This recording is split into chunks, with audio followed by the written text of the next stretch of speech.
Il y a quelques heures, ce 15 novembre, l'ISS évitait un champ de débris suite à des essais russes. Il n'en fallait, encore une fois, pas plus pour entendre un peu tout et n'importe quoi sur la situation, et c'est pour ça que je vous propose ce petit épisode spécial, afin d'un peu démêler le vrai du faux et faire le point sur une situation relativement critique. Néanmoins, avant d'aller plus loin, j'aimerais vous inviter à vous abonner si vous ne l'êtes pas encore, ainsi qu'à liker, commenter et partager cet épisode. Sur ce, on se retrouve, comme d'habitude, après le générique.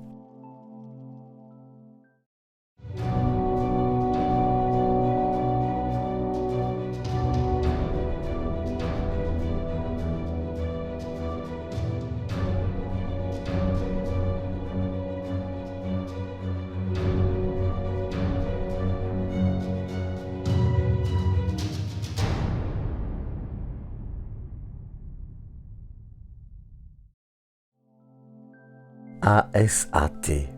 Ce mot ne vous dit peut-être rien, et ce n'est pas bien grave, mais il sera omniprésent pendant cet épisode, donc je vous propose de voir ensemble ce qu'il signifie. ASAT, ou arme anti-satellite, est en fait un terme assez fourre-tout qui désigne une assez vaste gamme d'objets, surtout des missiles dédiés à la destruction de satellites. Les méthodes sont diverses. Percuter directement le satellite avec un missile, créer un champ de débris qu'il traversera, ou utiliser une arme nucléaire, ce qui est désormais interdit depuis longtemps. L'option la plus utilisée consiste, en général, à fragmenter le missile pour que le satellite se retrouve dans son cône de débris et ainsi maximiser les chances d'atteindre la cible. Bien que les États-Unis et l'URSS aient signé un traité excluant l'espace comme possible champ de combat, la situation a bien évolué depuis la chute de l'Union soviétique. L'arrivée de nouvelles puissances, comme l'Inde ou la Chine, et la crainte de potentiels conflits ont, depuis le milieu des années 2000, fortement relancé le développement de ce type de technologie. Il faut cependant être bien clair sur ce point. Nous sommes encore assez éloignés d'une situation comparable à la guerre froide. Néanmoins, différents pays ont de plus en plus besoin d'être capables de se défendre, dans l'espace aussi. Avec le développement des capacités des satellites d'observation, des navettes autonomes en Chine comme aux États-Unis, des satellites de télécommunications, etc., il est assez simple de comprendre que, qu'on le veuille ou non, un pays doit aussi être à même de se défendre dans l'espace. Et c'est là tout le problème. Le flou juridique et l'absence de traités internationaux encadrant strictement ce genre d'essais mènent, parfois, à des dérapages. Car détruire un satellite, c'est créer des milliers de nouveaux débris et autant de potentiels dangers pour d'autres satellites ou véhicules habités. Et c'est ce qu'il s'est passé avec l'ISS. Dans la nuit du 14 au 15 novembre, la Russie a en effet procédé à l'essai d'un ASAT, détruisant le satellite Cosmos 1408, satellite lancé en 1982 et qui ressemblait un peu à ceci qui est un cousin. Le problème, c'est que cet essai a été réalisé à une altitude comprise entre 460 et 490 km. La destruction du satellite a ainsi engendré un champ de débris contenant déjà près de 1500 débris répertoriés et probablement des milliers d'autres, plus petits, indétectables.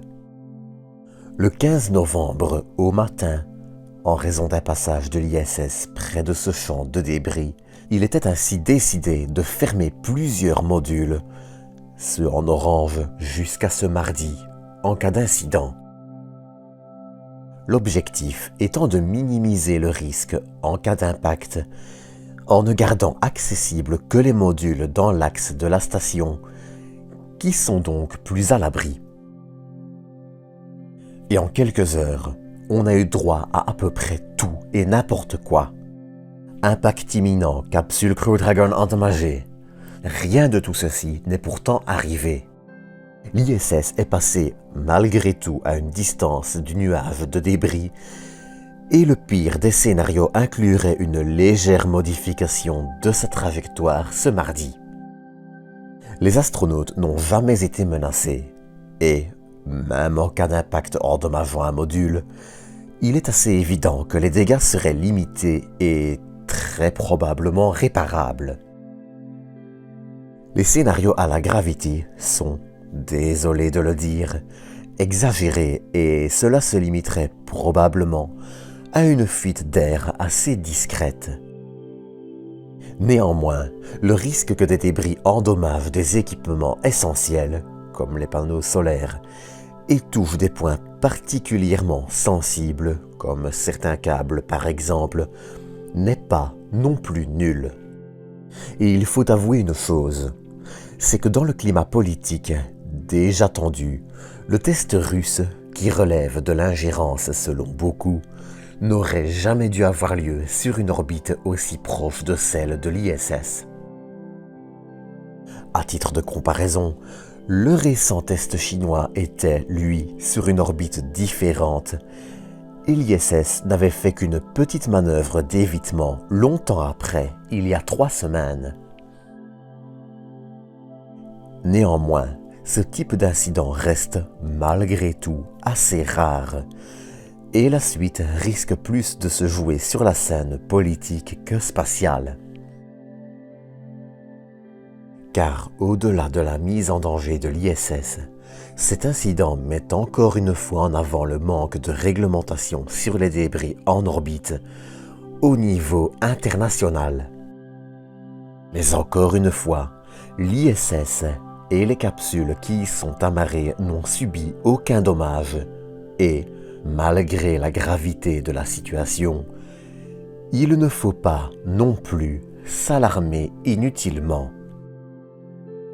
Il y a énormément de procédures et, dans le pire des cas, cela se serait terminé par un retour des 7 astronautes actuellement à bord. Mais ça reste aussi un scénario extrême. Malgré la présence des débris en orbite pour encore quelques années, ceux-ci finiront par retomber dans l'atmosphère, lentement ralentis par les résidus d'air encore présents aux 400 km d'altitude de l'ISS. Les retombées diplomatiques, elles, risquent d'être un peu plus mouvementées que celles des débris. Mais ça, c'est un autre sujet. En attendant, c'est sur ceci que je vais terminer cet épisode. Comme d'habitude, j'espère que vous l'aurez apprécié et je vous donne rendez-vous samedi prochain à 19h pour un nouveau. D'ici là, prenez soin de vous, prenez soin des autres et à bientôt pour une nouvelle dose d'espace.